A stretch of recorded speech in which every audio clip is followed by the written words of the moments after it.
Hello friends, it's Lindsay Satterfield, and today I want to talk to you about systems and results. So I want to look at the relationship between the system you have in place and the result that you're getting. So there's a relationship between the two that we're often unaware of. So I want to talk about that. So what am I talking about when I say systems? Because it sounds awfully fancy. All I'm talking about is what you routinely do, what your habits are, how you operate. And here's the thing. The way you operate may be a deliberate choice that sounds like a system, a deliberate choice, or it may be sort of your autopilot mode, sort of your default method that you're not that aware of, but that is delivering to you certain kinds of results. So that's what we're talking about today, systems and results. Really, we're talking about habits, routines, your patterns of behavior that lead to certain results. So you can look at any result, and behind it, contributing to that result, is a system. So if you look at an athlete and look at their performance, behind that capacity, that capability, and that result is a system of training, a system of nutrition, a system of sleep. There's all these systems that they are operating that give them that result. So that's what we're talking about. So for example, maybe you have a result of being super exhausted. So if you look behind that, what system may be in place that is contributing to that exhaustion? So maybe you have a system, a habit of going to bed too late. You have a system of not getting enough hours of sleep. Or maybe you have a system of watching too much news. Or maybe you have a system of obsessing about things that you can't control. Those systems are potentially contributing to a result, exhaustion. So that's what we want to work with. We want to look at these building blocks of how we operate and what they produce, the results they produce. So before I go into that, I want to talk about resistance to systems, because sometimes I have clients or participants in my courses that tell me they just want to be free. They don't want to feel so rigid and have so many systems and protocols and all of that. So what I say to that is that systems and freedom and creativity are not opposed to each other. They actually work really well together.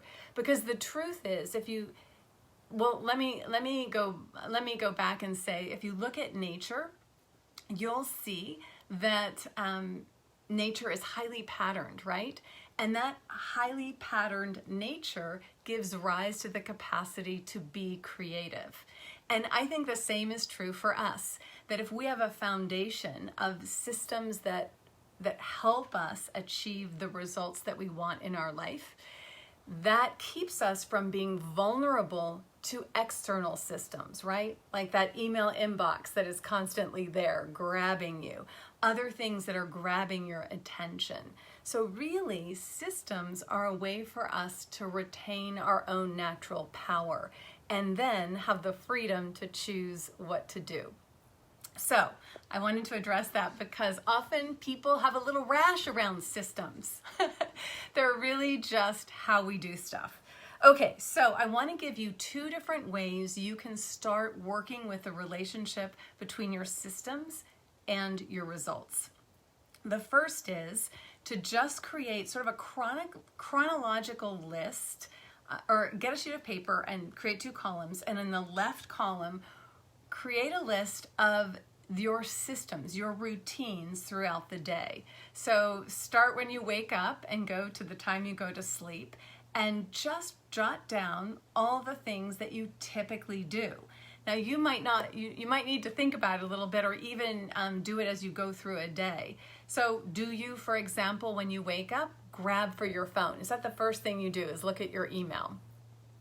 Whatever it is, I want you to just write that down in the first column. The second column is going to be the result.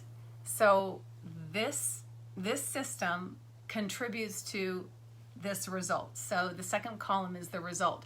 So then for each of those systems, each of those habits or routines, I want you to indicate the result that it contributes to. It's not maybe the only thing that is involved with that result, but it contributes to a certain result. So maybe grabbing for your phone could contribute to the result of being aware of what's coming up in your day. It also could be, in addition, it could contribute to the result of feeling a little anxious or rushed. So this is how we're teasing apart what system is producing what result or contributing to what result. So with something like that, where you have multiple results it's contributing to, we're going to look at, is that worth it? Is it worth it? Is it worth it to know what's coming up, to feel rushed?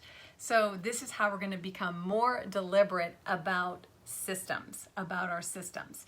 So the first exercise is basically to just get clear about the relationship between your systems and actually become aware of what your systems are and your results.